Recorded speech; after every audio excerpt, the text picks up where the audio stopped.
Waouh, il est chelou ce mois de l'horreur cette année. Bref, nouveau film, let's go.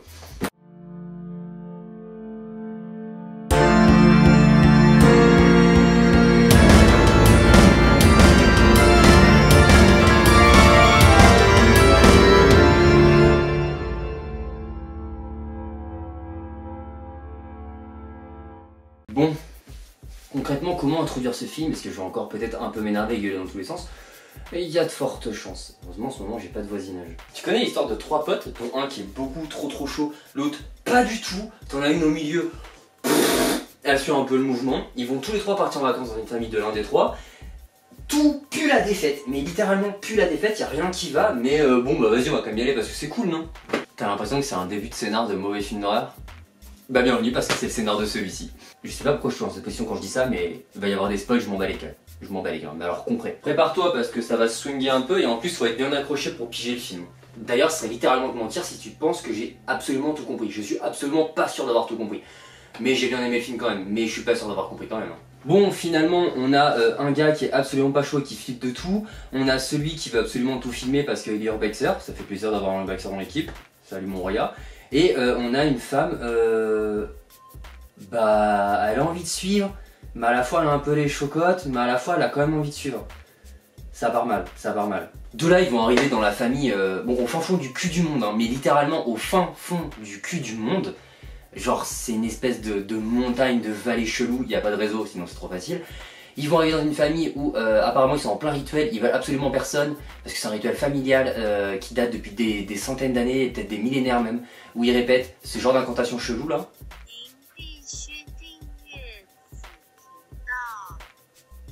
Tout le long de ce putain de film. Et en plus de ça, ils veulent absolument personne, si ce n'est bah, le seul qui fait partie de la famille. T'es prêt?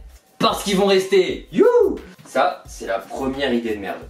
Mais quand je dis première idée de merde, c'est du high level. Tout le long du film, c'est du high level. Ouais, je sais donner envie pour voir un film, ouais. Mais en tout cas, c'est à partir de là que faut être bien accroché et que tu es pas sûr de tout comprendre. Parce que tu vas avoir des plans du futur, des plans un peu du passé, parce qu'on va t'expliquer beaucoup trop de choses.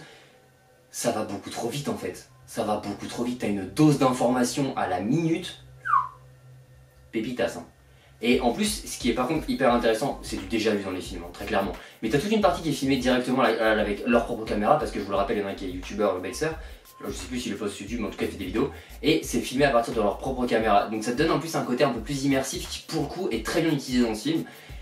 Mais waouh, waouh, trop d'idées de merde en fait. En fait je pense que le problème des films d'horreur d'aujourd'hui c'est que c'est un condensé d'idées de merde, hein. Très clairement. Il y a un moment quand tu vois certains signes. Ouais non mais je dis ça mais j'ai été faire la cave d'un château, hein. Il m'arrivait 32 000 trucs et j'ai failli mourir dans l'urbex de l'année dernière. Je suis peut-être pas un exemple aussi. De là ils vont rester pour participer à la soirée, ils n'ont pas le droit d'assister au rituel, mais bon, après tout, on va y aller discretos, sinon c'est pas drôle. On voudrait pas les petites filles dans les films d'horreur aussi? Non parce que là ça va pas y couper, il y a littéralement une petite fille qui va les griller en fait, qui va les amener dans une autre pièce où il y a plein de symboles chelous, plein de statuettes qui représentent, je sais plus comment ça s'appelle mais c'est genre la Sainte Mère ou un truc dans le genre, enfin une femme possédée. Très bizarre, hein. Très bizarre vraiment. Et en gros, qui va se lier d'une pseudo amitié, relation mère-fille, je sais pas trop, avec la fameuse nana du trio. Et de là, bah, ça part en cacahuète parce que tout ce qu'il faut pas faire, elle va l'emmener à le faire. Est-ce que tu la sens la couille venir, épisode 2. Ah bah là, j'aime autant te dire que de là, ça va partir très mal, hein, parce que bah déjà, donc la femme du trio a un enfant, une fille précisément, et elle va tomber malade. Mais heureusement, quand ça va pas dans ta vie, t'as une incantation.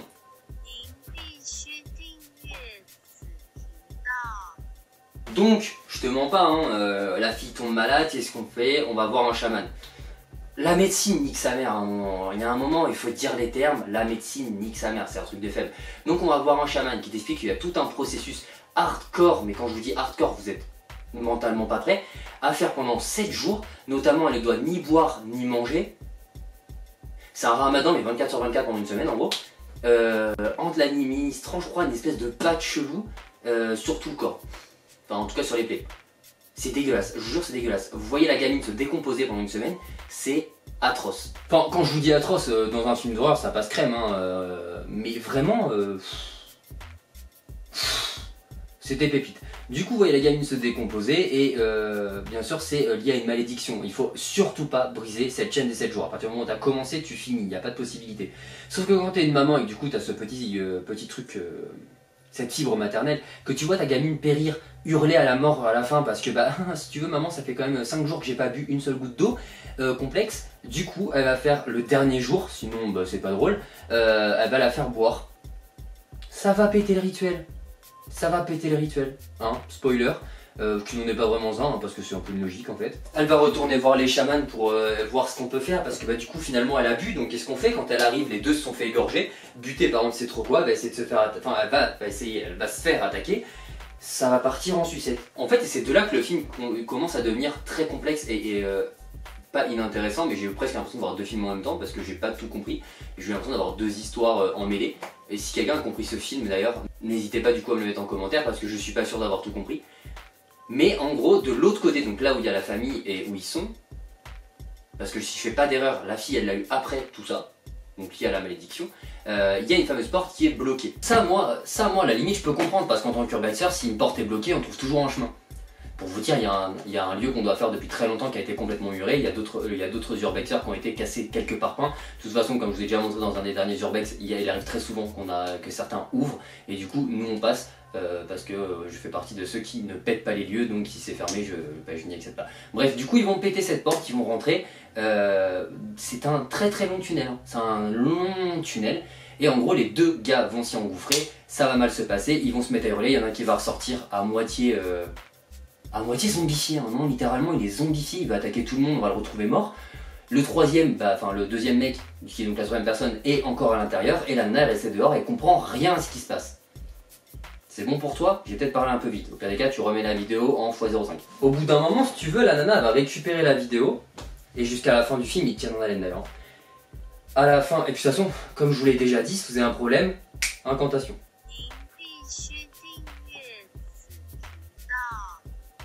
Ils vont retrouver la vidéo et jusqu'à la fin on va galérer à la voir. C'est-à-dire qu'en fait tu sais pas si jusqu'à la fin cette vidéo de ce qui se passe dans ce tunnel vous allez la voir ou pas. Mais au final oui. Du coup qu'est-ce qui se passe dans ce tunnel? Je vous le raconte tout de suite. J'avais précisé pour les spoils, tant mieux. Du coup ils rentrent dedans, ils avancent, t'as toujours le mec ultra chaud qui veut tout voir et l'autre qui est petit derrière en mode non fais pas ça, fais pas ça. Ils avancent si tu veux et jusque là c'est un très très long tunnel. Donc en vrai ils marchent, on s'en fout un peu. Il commence à arriver, il commence à y avoir des miroirs dans tous les sens, ça pue, hein, littéralement, quand tu commences à connaître les histoires un peu occultes. Quand il y a des miroirs, ça pue du cul. De toute façon, je vous rappelle, hein, tout le village pue littéralement la défaite. Genre, t'as l'impression que dès que tu rentres dans ce village, ta vie elle est finie. Bah pour le coup, c'est pas faux pour eux deux. Et en fait, il s'avère qu'il y a des trucs décrits, etc. Il y a des espèces de mini-énigmes pour débloquer des trucs. Pourquoi pas, après tout. Enfin, ça ouvre même pas vraiment des portes ou quoi, hein. C'est juste... ils arrivent à un endroit, il y a 3 trucs et il en faut 4, il en manque un, enfin... C'est des touches de cheveux, c'est un peu très space, ça j'adore, l'ambiance glauque, pépite. Et ils arrivent à un endroit où il y a une espèce il y a la représentation de la fameuse statuette que l'on voit pendant le début du film, enfin la première partie du film, qui est là en gigantesque. Qu'est-ce qu'il fait? Il lui enlève la tête, sinon c'est pas drôle, il essaie de l'ouvrir, je ne sais trop quoi, et il finit par être complètement possédé et se frapper la tête dans les murs. Je vous rappelle, ils sont dans un tunnel, hein, donc c'est du béton, hein, donc il s'est explosé le crâne en fait. Son pote, qui est donc celui qui était sceptique à la base, commence à flipper. En même temps, je pense que si je vois mon pote en train de se frapper le crâne contre un mur, je commencerai à flipper aussi. Et il essaie de le sortir de là, sauf qu'au final il meurt, et le deuxième, celui de sceptique, du coup, voilà, le sceptique sera plus simple. Quand il sort de là, il est zombifié, complètement possédé, et il meurt aussi. Voilà, tout ça pour un tunnel. Mais du coup, ça se finit comment? Bah ça se finit qu'elle finit par aller dans le tunnel, je ne sais plus pour quelle raison. Ça c'est un peu assez obscur selon moi. Elle finit par aller dans le tunnel, et en gros elle se sacrifie pour calmer le jeu, parce que bah, tout le monde est mort, hein, littéralement, vu que tout le monde finit par se buter. Et elle va faire la vraie incantation au fin fond du truc devant la statuette, et se frapper le crâne elle aussi contre l'autel qu'il y a devant la statue. Mais du coup, incantation sur Netflix, bon ou mauvais film? Bah si tu veux, depuis 2-3 ans, c'est très rare que je dise ça, mais j'ai bien aimé ce film. Très dur à comprendre, j'ai eu du mal à rentrer dedans, c'était facile.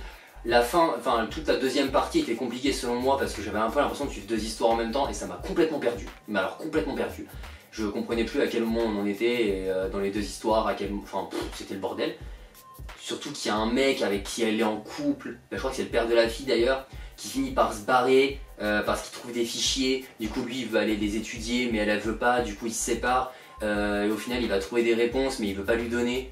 Au final elle va finir par les avoir quand même, sauf qu'il va faire croire qu'il y a une partie du fichier qui est piratée, je sais plus trop quoi. Du coup c'est là où elle retourne faire son fameux rituel où elle finit morte. En gros tout le monde meurt, il n'y a pas de secret. Mais il y a plein de choses qui fonctionnent, et même si c'est des trucs qui sont des vieilles méthodes de films d'horreur, notamment le fait d'utiliser une caméra embarquée, comme si c'était eux qui filmaient eux-mêmes, ça je trouve ça hyper cool, c'est hyper bien amené, hyper bien utilisé, et pour une fois ça change parce que on se rappellera tous de Jérusalem, qui est un film nul à chier, fait avec des Google Glass, c'était claqué.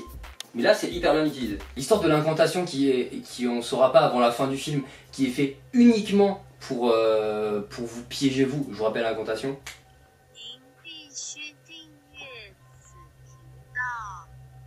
Qui est fait uniquement pour vous piéger, on l'avait déjà vu l'année dernière dans True or Death. C'est ça, True or Death. Et c'est du vu, mais c'est bien amené aussi.